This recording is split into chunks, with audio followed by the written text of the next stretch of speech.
Estamos en vivo, estamos en Monkeys, en este episodio que ya le perdí el número, pero lo que importa es lo que viene a continuación, porque venimos de escuchar Arctic Monkeys haciendo 4 out of 5, y ahora en este grupo que en realidad hoy somos 3, vamos a sumar al cuarto, porque del otro lado está con nosotros quien es becario del CONICET, magíster en Industrias Culturales por la Universidad Nacional de Quilmes y sabe mucho, pero mucho de podcast, radio y el universo sonoro. Con nosotros, Agustín Espada, bienvenido. Buenas tardes. Ahí está, andan? muy bien. ¿Cómo va? Bueno, te agradecemos tu tiempo y por sumarte acá a esta manada. ¿Cómo anda todo? Bien.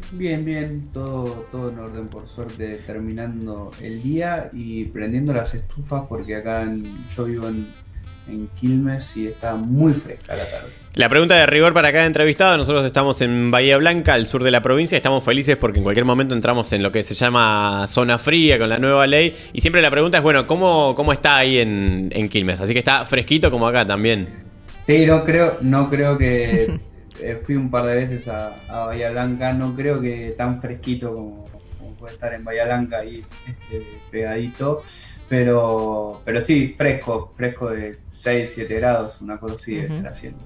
Yo había abierto la página acá local para ver qué temperatura. Hoy me tocó estar muy adentro y recién me asomé, ¿no? Voy a estirar un rato las piernas y me pegó así como el golpazo de aire frío. Pero acá supuestamente tenemos 9 grados actualmente. Ahora supuestamente, pero esto viste que a veces falla.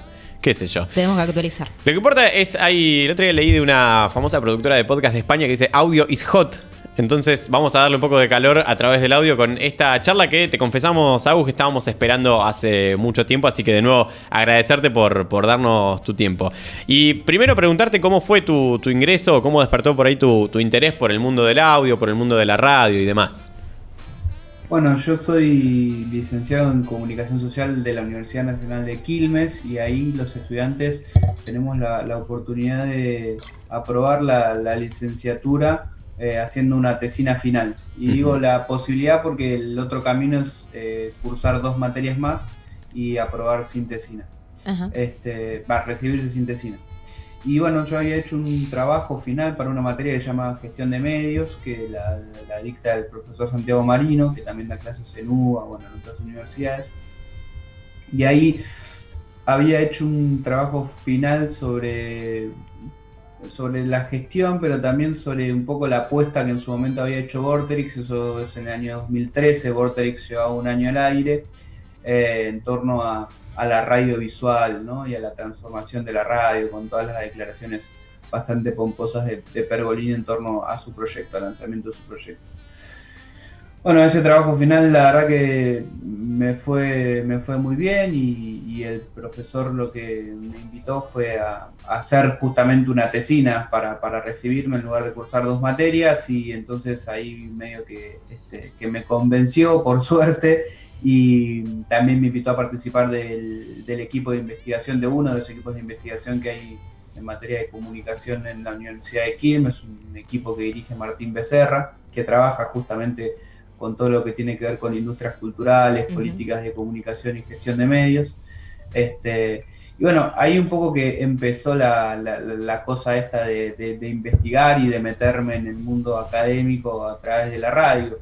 Cuando tuve que seguir viendo qué temas investigar, o mejor dicho, cuando tuve que elegir un tema para, por ejemplo, proponer mi plan de trabajo para la beca doctoral del CONICET, medio que ni lo dudé, porque la radio es el medio que me acompañó siempre, desde, no sé, digamos, lo primero que pude elegir así, medio como cultural o como consumo mediático, fue un programa de radio. Claro. Y siempre me gustó, y en su momento la escuchaba todo el día en el laburo y me interesaba, y también me encontré rápidamente con que había un hueco, ¿no?, en los estudios, o sea, como que había un lugar para desarrollarse en ese marco. Y así fue como entre el gusto y la oportunidad fui metiéndome como investigador de este medio y de lo sonoro en general. Y Agus, esa conexión, además de ser tu objeto, digamos, de investigación y, como vos decís, parte de tus primeros consumos culturales, ¿tiene que ver también con la producción? ¿Has hecho radio? ¿Haces radio? ¿Te gustaría hacerlo? ¿O simplemente sos un buen oyente y un buen investigador del medio en sí? Mirá, no he hecho mucha radio. he hecho algunas prácticas y después casi siempre mis participaciones en radio han tenido que ver con entrevistas o con ir a algunos programas o con otros procesos de investigación, pero las veces que me ha tocado hacer radio o entrar a un estudio de radio para una entrevista o algo de eso, es algo atrapante, o sea, para mí es mágico, es como esa sensación que entiendo también que por eso hay tanto cariño, ¿no? De quienes hacen radio para el medio. Ahí me da la misma sensación que me da entrar a un estudio de radio, hoy me sigue pasando, que cuando era chiquito y por ahí, no sé, en vacaciones de invierno o con la escuela íbamos al teatro, ¿viste? Y te da esa sensación como de un lugar donde te aislás de lo que está afuera, aislás en el buen sentido de la palabra, y como que pueden pasar un montón de cosas, ¿no? Ese silencio totalmente mudo que hay dentro de un estudio de radio es una cosa mágica. Agus, hablando del podcast, quizás se dice hoy en día que hay como una especie de explosión, hace rato se viene hablando de una supuesta explosión del podcast como formato, y más también un poco devenido con la pandemia en el año 2020. ¿Vos creés realmente que hay una explosión del podcast en Argentina o que todavía falta para ello? Creo que hay un crecimiento, no veo yo una explosión, creo que hay un crecimiento constante que hace que se produzcan cada vez más podcasts, que los oyentes o las audiencias conozcan cada vez más sobre el formato, es decir, que conozcan qué es un podcast y por dónde escucharlo básicamente, pero me parece que todavía no estamos en un momento donde algún podcast o alguna productora se vuelva más o menos masiva, ¿sí? Yo creo que cuando consigamos, que nos vamos acercando a ese momento, pero que todavía no lo conseguimos, cuando consigamos ese momento donde quizás un podcast sea tema de discusión en redes sociales o sea tema de debate en un programa de televisión de Chimentos o esas cosas, te digo, cuando se instale socialmente algún tema ligado al podcast, ahí vamos a estar verdaderamente en un momento de explosión. Me parece, para cerrarles esta idea, que estamos en un momento de crecimiento de audiencia y de crecimiento de producción, que es la base fundamental para llegar a ese momento de explosión o de boom, ¿sí? Pero que nada, como que estamos carreteando todavía, sin despegar. Bien. ¿Y cómo ves, Agus, la relación entre la radio, que si se quiere es un poco como la madre, digamos, de todos estos formatos que vos llamás que integran el ecosistema sonoro, y particularmente el podcast, que es un poco, bueno, el formato que a nosotros nos interesa muchísimo? ¿Cómo ves esa relación, digo, de la radio con el podcast y del podcast con la radio? Quiero decir, por ahí tenemos la idea de que muchos podcasts nacen o derivan de programas que se emitieron en la radio como medio hegemónico y migran al formato podcast, pero digo, ¿cómo ve la radio el podcast? Quiero decir, ¿la radio piensa en el podcast como contenido para tener en su grilla, digamos, de programación, o es solamente el podcast que mira, digamos, a la radio? Podría partir la respuesta en dos. En primer lugar, como si se quiere desde una postura de investigador, ¿no? Para mí el podcast es como una resultante de la evolución de la radio, ¿sí? Esencialmente para mí es contenido radiofónico, con otras reglas, pero esencialmente el mismo contenido, nada más que son dos tecnologías de distribución del contenido radiofónico que, como toda tecnología de distribución, impone sus reglas sobre el contenido, ¿sí? Así como no es lo mismo hacer un programa de radio para AM o para FM, no es lo mismo pensar un contenido radiofónico para el formato podcast que pensarlo para el formato programa de radio. Entonces, en esa línea me parece a mí que el podcast es el último eslabón en la evolución y en el desarrollo del contenido radiofónico, que tiene que ver con ser un eslabón que permite la personalización de la instancia de escucha, ¿sí? Eso me parece lo más disruptivo del podcast, ¿no? El surgimiento de la tercera temporalidad, si se quiere denominar de esa manera, en la producción y en el medio radiofónico. Esta tercera temporalidad tiene que ver con que, bueno, tradicionalmente para la radio siempre fue posible producir en un momento y emitir en otro momento. ¿Sí? Más allá de que la radio más mainstream y más masiva se produce mientras se emite, es decir, es en vivo y en directo, la radio siempre tuvo contenidos grabados que salían en el aire, que salían al aire. Me parece que la principal disrupción del podcast tiene que ver con la tercera temporalidad, que es que el contenido se puede producir en un momento, se puede publicar o poner a distribuir en otro momento y se puede escuchar en otro momento. ¿Sí? Esa tercera temporalidad, que no solamente es diferente del momento de la publicación y de la distribución, sino que además es múltiple, ¿sí? Porque ustedes lo pueden escuchar en un momento y yo lo puedo escuchar en otro momento. Claro. ¿Sí? Entonces, eso me parece como en el modelo de comunicación radiofónico y en el modelo de comunicación de contenidos sonoros hablados, me parece como lo más disruptivo del formato. Y después, la otra parte de la respuesta es que en Argentina las radios no le prestan mucha atención al podcast, más que como un formato para redistribuir los contenidos que ya producen para el aire, ¿sí? Pero no hay mucho interés por desarrollar contenidos específicos para ese formato de distribución. Hablando un poco de las audiencias, siempre comentamos por ahí que las audiencias más jóvenes no consumen por ahí los medios tradicionales, o la tele o la radio, o hasta los portales digitales a veces. Según tu investigación y tu bagaje al respecto de este tema, ¿cuáles crees que son las nuevas plataformas o los nuevos medios que quizás no consumen hoy en día los pibes que tienen entre, 18 y 19 años, pero quizás van a ser los programas de radio que nosotros escuchamos hoy en día? ¿Cuáles pensás vos que van a ser esas plataformas, esos medios? Por ahí hablando desde un plano más argentino, más local. Es bastante difícil responder a esa pregunta.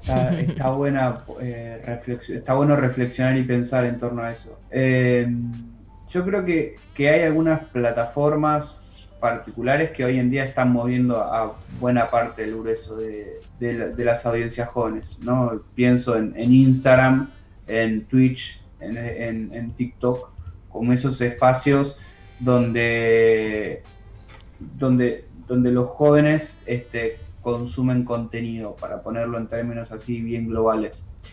Después creo que hay, más allá de muchas cuestiones, hay todavía una supervivencia del medio tradicional en materia informativa, ¿sí? Sobre todo de la tele. Me parece que la tele todavía tiene una potencia en su penetración y una potencia en su capacidad de marcar agendas y de imponer temas, que más allá de obvias bajas en los encendidos y en los ratings, en determinados momentos tienen como una fuerza informativa y una fuerza de llegada muy fuerte. O sea, el año pasado, con las cuarentenas de los meses de marzo, abril y mayo, fue como una muestra de eso, ¿no? Que ante situaciones críticas todavía los medios tradicionales tienen cierto valor, para nuestras sociedades, aún en los segmentos más jóvenes. Pero en ese sentido pienso yo que hay un tema más ni hablar de YouTube, ¿no? Cuando hablo de los jóvenes, pero pienso yo que hay más un tema de código que de plataforma en el momento de pensar en qué buscan y en qué consumen las audiencias jóvenes, que tiene que ver con qué lugar tienen los jóvenes también para producir contenido. El mercado tradicional, analógico de los medios de comunicación sigue pensando su lógica de construcción de contenidos de una manera, valga la redundancia, muy analógica, donde los jóvenes no tienen la experiencia necesaria para llegar a esos espacios. Y hoy en día me parece que la comunicación está cruzada por ciertos niveles de horizontalidad, donde no solamente consumimos informaciones o análisis que tienden a coincidir con lo que pensamos, sino que también hay niveles cada vez más importantes de identificación entre quienes hablan y quienes escuchan, o entre quienes hablan y quienes miran, ¿no? Entonces me parece que los jóvenes están donde también están los jóvenes produciendo contenido, no es solamente un tema de plataforma. Entonces ahí me parece que justamente en esos espacios es donde hay posibilidades para que los jóvenes produzcan, y por eso también están ahí los jóvenes.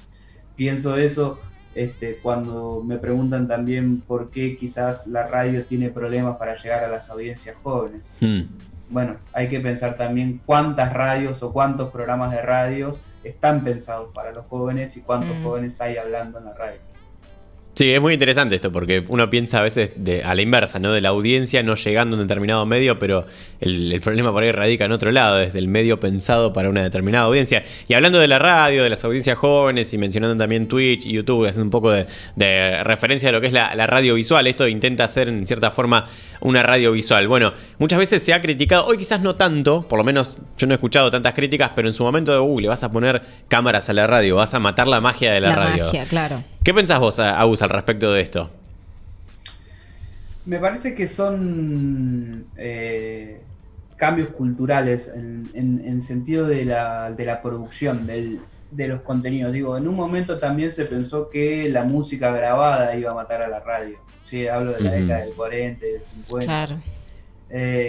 Porque la radio era muy fuerte culturalmente porque tenían orquestas y los grandes músicos de la música popular iban a tocar y a cantar a las radios. Entonces, en ese sentido a mí me parece que claramente es una disrupción comunicacional, porque digamos es un medio y un contenido que no está pensado para ser visto, sino para ser escuchado, pero que en el marco actual, donde casi todos los contenidos necesitan de complementos multimediales para viajar por internet, la radio no puede regalar la ventaja de no tener imagen, o por lo menos algunos de los contenidos de no tener imagen, porque estamos en un escenario donde los contenidos más privilegiados en el funcionamiento de internet son los audiovisuales, ¿sí? Digamos, cuando nosotros pensamos qué es lo que hacemos con internet, digo, miramos historias de Instagram, miramos videos de YouTube, miramos el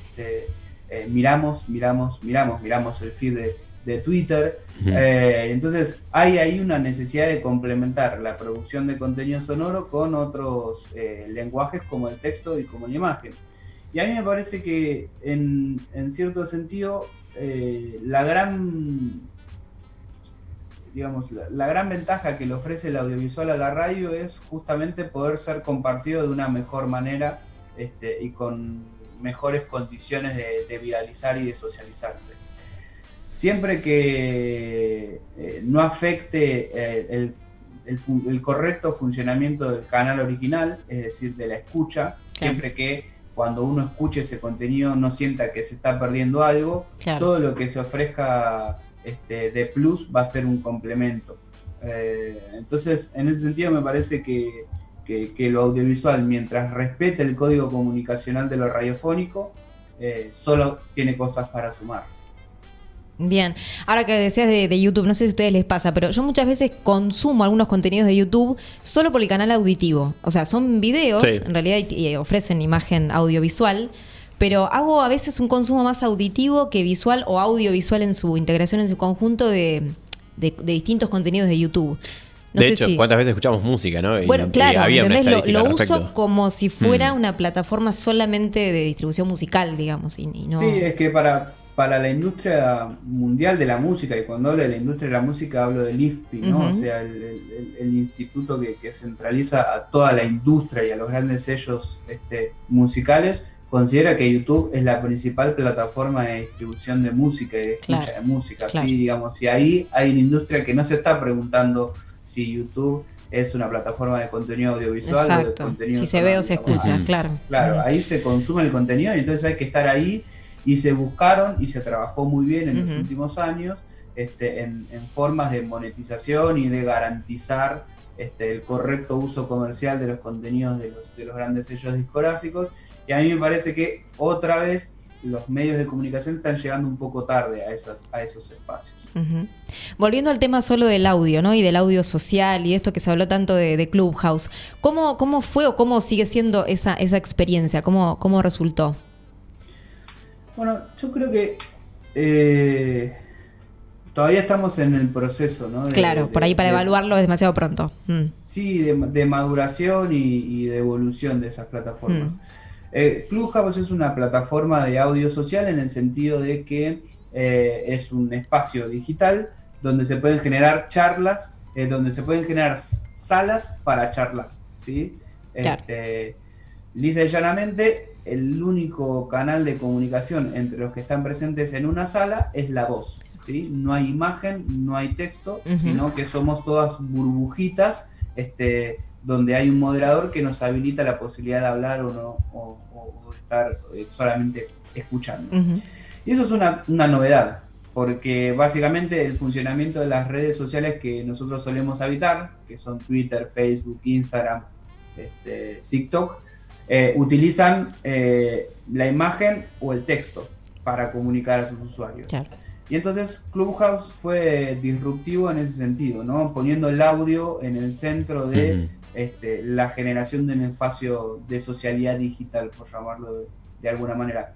Creció muchísimo durante la pandemia, muy apalancado por grandes figuras de lo techi en los Estados Unidos, como por ejemplo Elon Musk y Mark Zuckerberg. Claro. Y con el tiempo lo que empezó a suceder es que otras plataformas de redes sociales como Twitter, que tiene Twitter Spaces, como Facebook, como LinkedIn, empezaron a generar sus propios espacios de audio social. Claro. ¿Sí? Por lo tanto, eso produjo que muy rápidamente el crecimiento de usuarios que tenía Clubhouse, que fue como la plataforma original, empezaran a caer, ¿sí? Y entonces nosotros ahora estamos en una situación donde el boom de Clubhouse ya pasó, donde cada una de estas plataformas tiene su propia su propio servicio, vamos a ponerlo de esa manera, de audio social, y entonces tenemos que empezar a ver si los usuarios lo adoptan o no lo adoptan. Claro. Es como una tendencia que hay que ver si se confirma o no se confirma. Clarísimo. Claro. ¿Y Discord, por ejemplo, dónde lo ubicarías ahí en ese panorama que pintás? Es como el gran bicho raro, claro. Y el gran facilitador de muchas cuestiones, Discord también. Sí. Yo no lo ubicaría exclusivamente como una plataforma de audio social, ¿sí? Si bien se dijo que Discord iba a lanzar su propio servicio de audio social, parece más una plataforma ligada, por ejemplo, digamos, con una utilidad más parecida a Zoom y Meet que a Clubhouse, ¿no? Claro. Como una plataforma de comunicación más personal que social. Pero viene del mundo de lo gamer, ¿no? Viene de los videojuegos y tiene un poco ese halo. Sí, está ligada justamente a poder facilitar la comunicación entre un grupo cerrado de participantes. Por eso yo lo pongo más del lado de Zoom y de Meet. Bien. ¿Por qué te digo esto? Porque en Discord no es habitual que uno se pueda meter en una sala ajena. Totalmente, ¿sí? claro. Son como chats de voz privados y son limitados. Como Zoom y Meet, si no tenés el link y si el moderador no te deja entrar, no podés entrar. Acá la idea, por lo menos original, de Clubhouse y de Twitter Spaces es que uno se pueda meter. Claro, un funcionamiento de red social como Facebook, Instagram. Acá nos comenta Facu que, claro, lo habíamos olvidado, YouTube, en esto que hablamos del audio, la reproducción de solamente la música, bueno, en la versión premium, por ahí la estás viendo por ese lado, ¿no? Todo esto de la suscripción, de los contenidos que son en formato premium y no freemium. YouTube te deja, si vos pagás la suscripción, ahora en la versión premium poder reproducir en segundo plano, que si vos cerrás el celu con la cuestión común de YouTube no lo podés hacer. Claro, y además de apagar la pantalla. Sí. Un poco la inversa del mute del control remoto, de utilizarlo como una plataforma de reproducción sonora. Y hablando un poco del sonido también, Agus, vos que volvemos al mundo del podcast en Argentina, por ahí escuchaba una entrevista de Tomás Bisón de Amphibia Podcast que hablaba de que no hay por ahí tal explosión del mercado, la industria del podcasting, salvo en países como, no sé, en Estados Unidos, donde, bueno, Spotify hizo una gran inversión en el caso de Joe Rogan, en España con Prisa Audio y Podium y demás. En el caso argentino y con toda la idiosincrasia de los medios argentinos, ¿vos qué pensás, Agus, que puede llegar a faltar para que Argentina realmente tenga una industria en el podcasting? No sé, que los grandes medios inviertan en el podcast o que las plataformas desembarquen en Argentina comprando producciones. ¿Cuál pensás vos que sería la herramienta para que acá en Argentina haya, bueno, hay una explosión del mercado podcastero, pueden haber productoras independientes y demás? Yo creo que el camino del desarrollo de la industria del podcast en nuestro país y en nuestra región está más ligado a las inversiones que pueden hacer las plataformas que al desarrollo de un mercado interno. Pienso que el desarrollo del mercado interno está más ligado a lo que pueda suceder en torno a la conformación y a la consolidación de un mercado hispanohablante, que asegure un volumen de escuchas un poco más grandes, de las que existen o de las que pueden existir en cada uno de nuestros países. ¿Y esto por qué? Porque todo lo que tiene que ver con la monetización en Internet necesita mucho más volumen del que está capacitado los mercados locales para dar, ¿sí? Y más con un contenido tan innovador o disruptivo o nuevo como el podcast. Y además porque nuestros sistemas de medios, y cuando hablo de nuestros sistemas de medios hablo del argentino, pero también de los de América Latina en general, están afectados por una crisis económica seria, ¿sí? Claro. Digamos, la sostenibilidad de los medios de comunicación, de las grandes empresas de medios de comunicación en América Latina, está atravesando procesos de transformación muy marcados. Entonces, muy fuertes. En ese marco, a mí me resulta difícil pensar que un formato tan nuevo y con tan baja penetración, si bien evoluciona, pero digo, todavía es muy baja en nuestros países, pueda consolidar una propuesta comercial atractiva y que permita grandes volúmenes de producción y de profesionalización de esa producción. Me parece que va a ser muy importante, retomo esto, lo que pueda llegar a invertir plataformas como Amazon, como Podimo, como Spotify en nuestros países para avanzar en materia de profesionalización de la producción. Estamos hablando con Agustín Espada acerca de audio, podcast y un montón de cosas interesantes que nosotros, bueno, vamos a seguir y seguir y seguir. Podemos tenerlo y, todo el día acá por hacer En Conexión. una transmisión de esas eternas. Sí. Muy interesante todo y también, bueno, para quienes estamos un poco en la producción de todo esto, nos gusta saber a ver qué va a pasar. Estamos en una incertidumbre medio constante, ¿no? De, bueno, si se asentará el mercado del podcast, de la radiovisual, si los medios me parece tradicionales. interesante lo que decía Agus, esta idea de la tendencia. Bueno, nadie Sí. sabe muy bien para dónde va esto. Se habla mucho de la audificación, pero bueno, un poco es también hacer por momentos futurología, porque Claro. nadie sabe nada, pero bueno, sabemos que vos sabés mucho, entonces por eso queríamos consultarte a modo de gurú, digamos, el gurú de lo sonoro. Y además, bueno, ahora no sé si está muy bien conceptuada la palabra gurú en nuestro país, así que yo creo que también es una dificultad operacionalizar las tendencias, ¿no? Digamos, siempre estudiar lo más coyuntural es muy difícil, porque poner en perspectiva es un ejercicio complicado, complejo, y al mismo tiempo no quedar enamorado y atrapado de la novedad, ¿no? Digo, esto Claro. que hablábamos recién de Clubhouse, Claro. resulta difícil no quedar atrapado o no tentarse de decir, bueno, sí, es el momento donde van a explotar las redes sociales mediadas por el audio. Ujú. Pero hay todo un proceso que en definitiva es lo que termina dominando, de adopción social, que termina condicionando eso, y por lo tanto nos puede, para hacer una analogía futbolera, nos puede dejar en offside rápidamente. Y entonces hay como que siempre tratar, en materia de lo posible, es muy difícil. No digo que yo lo haga bien, pero tratar como de alejarse de la situación para ganar un poco más de perspectiva en eso. Bien, acá nos están pasando una data por privado en el grupo de producción Ecosistema Sonoro, Podcast, Radio y Audiolibros. Esto es producción al aire. ¿Tenés alguna invitación para hacernos? ¿Algo que quieras aprovechar el momento para anunciar?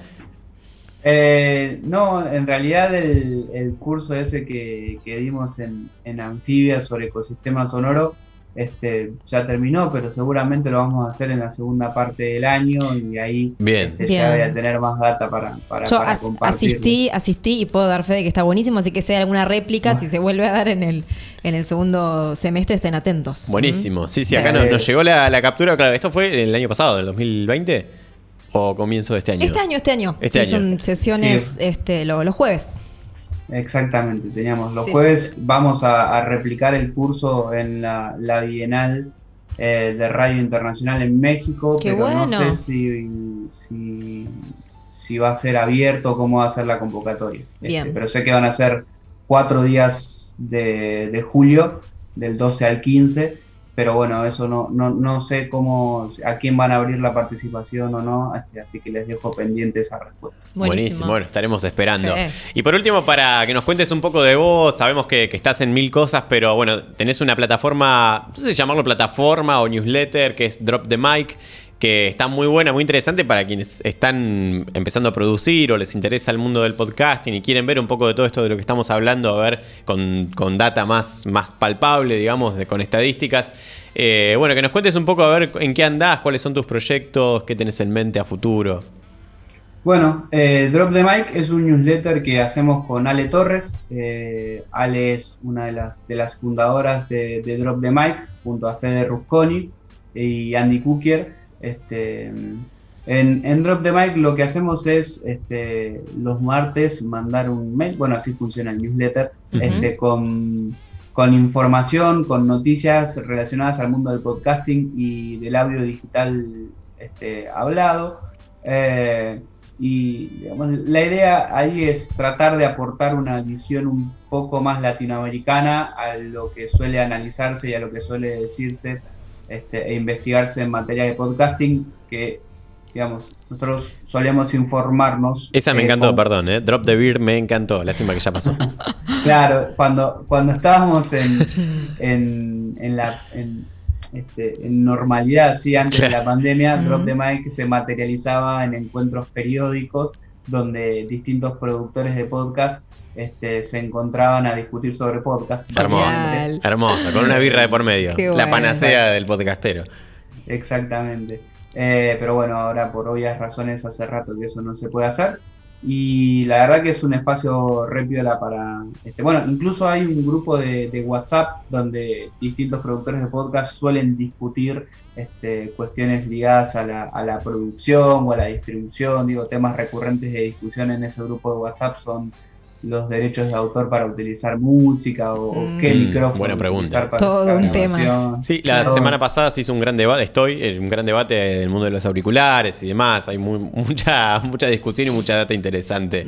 En Drop the Mic lo pueden seguir en las redes, recién lo mostrábamos en pantalla, y también suscribirse, por supuesto, al newsletter. Por último, Agus, y antes de despedirte, te anunciamos que te vamos a someter a un brevísimo ping-pong. Sos hombre de radio, de palabras y de aire, así que te vamos a someter a que respondas con lo que primero se te venga en la cabeza, Así. lo más rápido que puedas. Antes, nosotros tenemos un segmento que utilizamos de vez en cuando que se llama Recomendata. Y esto te vamos a mandar al frente ahora para que nos digas si nos querés recomendar la data que nos recomiendes acerca de podcast, radio online, lo que sea. Si querés recomendar alguna productora, algún podcast en particular, algún libro, déjanos la recomendación que quieras, nosotros la vamos a tomar.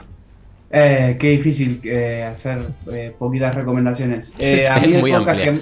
que más me gusta de los que escuché, y si tuviese que recomendarle a alguien para que se metiera al podcast y descubriera un poco qué es, le recomendaría dos. Uno es Guerra 3 de Podium Podcast, es un podcast español, es una ficción, y el otro es Fugas, que Sí. es una producción de Anfibia Podcast, que para mí es de lo mejor que se produjo en Argentina. Me parece que si alguien está viendo qué es esto del podcast, será muy diferente a un programa de radio, ¿no? Bueno, que se metan por esos dos podcasts que van a encontrar algo muy lindo, sonoro, a nivel sonoro, y muy interesante también en cuanto al tema.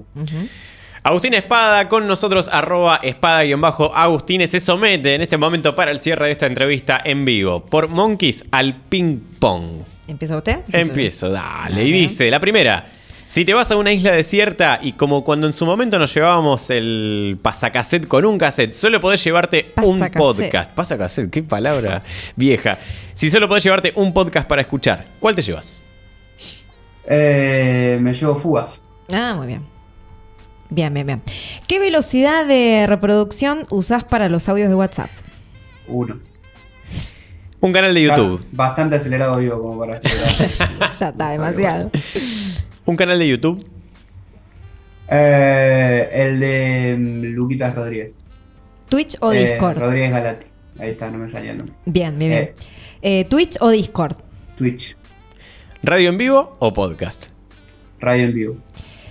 ¿Qué preferís, perder el sentido de la vista o el sentido auditivo de la escucha? Ninguno, ¿no? Pero si podemos elegir. Claro. El sentido de la escucha. Si tuvieras que si tuvieras que irte a vivir a otro país, ¿a cuál? A Uruguay. Bien, y última, un referente de los medios. Qué complejo. María O'Donnell. Ajá. Agustín Espada con nosotros, te agradecemos muchísimo, te regalamos nuestro aplauso desde acá, un abrazo gigante desde Bahía Blanca para Quilmes y bueno, gracias por traernos toda esta data, tenemos como te dijimos 1000 preguntas más que las vamos a seguir por privado, después no te vayas, no, mentira, te vamos a dejar descansar. Vamos a liberarlo. Gracias, Agus, un abrazo gigante y muchísimas gracias. Muchísimas gracias a ustedes por la invitación, la verdad que la pasé muy linda. Me faltó el mate, pero bueno, no faltará oportunidad en una próxima ocasión. Mira, ahí te lo mandamos a través de la distancia, va por la pantalla. En forma de emoji. Gracias, Agus. Gracias, Agus. Abrazo grande. Saludos.